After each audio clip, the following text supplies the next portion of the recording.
Bonjour Christophe. Bonjour Bob. Vous êtes né à Saint-Denis de la Réunion, vous avez commencé vos études musicales là-bas, ensuite vous êtes venu à Paris où vous avez poursuivi vos études musicales au fameux CRR et là vous sortez votre premier album qui s'appelle Kind of Zoo. Exactement. Kind of Zoo, en fait votre nom c'est Zoogonness. Est-ce que vous avez une influence particulière par rapport à Miles Davis ou c'est juste pour le jeu de mots? C'était juste pour un clin d'œil en fait, l'album de 59 là, de Miles Davis. Et voilà, jeu de mots avec mon prénom et voilà. Kind of Zoo, de toute façon, déjà, ça va attirer l'attention parce que vous mettez la barre un peu haut, mine de rien. J'avais envie de vous demander quelque chose par rapport à l'instrument. Pourquoi la flûte? Alors moi, j'ai eu un coup de cœur, un coup de foudre pour Dave Valentin, Justo Almario, voilà, que j'ai découvert très jeune. Donc c'était par rapport à ça.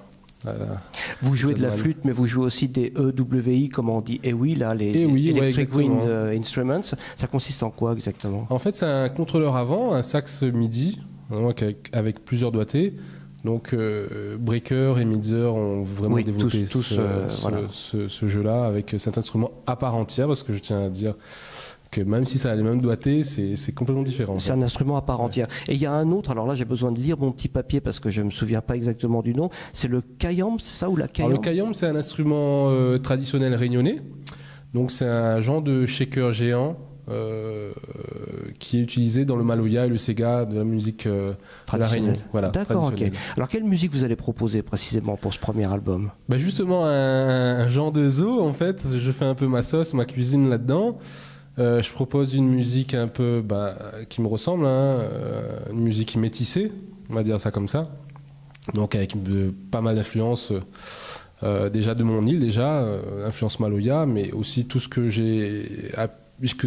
j'ai pu acquérir aussi ici, c'est-à-dire le jazz, voilà. Oui, on l'a pas dit, mais vous avez aussi déjà enregistré avec pas mal de musiciens et croisé la route de musiciens assez célèbres, Eddie Lewis et d'autres. Justement, venons-en à ces musiciens. Vous vous êtes entouré de quelques pointures, comme on dit. Est-ce que vous pouvez nous en dire deux mots de ce line-up?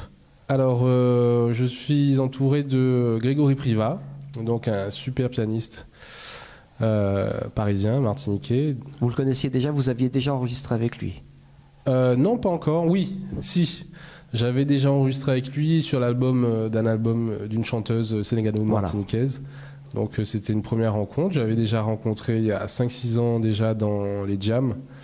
Donc c'était un coup de cœur. Moi, je tenais vraiment à voir ce pianiste-là sur cet album. Donc je suis vraiment content.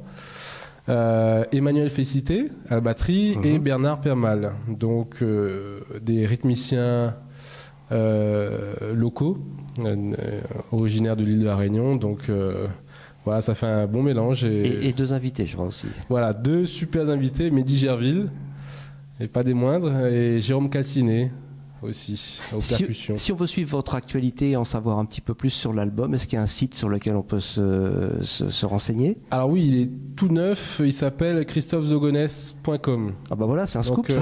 Voilà. Je vais vous laisser le soin de rappeler le titre de l'album et le label sur lequel il sort. Alors Kind of Zoo, qui est sorti le 1er juin 2015 sous le label Gaia Musique Production et distribution Socadisc. Voilà. Tout est noté. Merci beaucoup Christophe. Merci. Au revoir.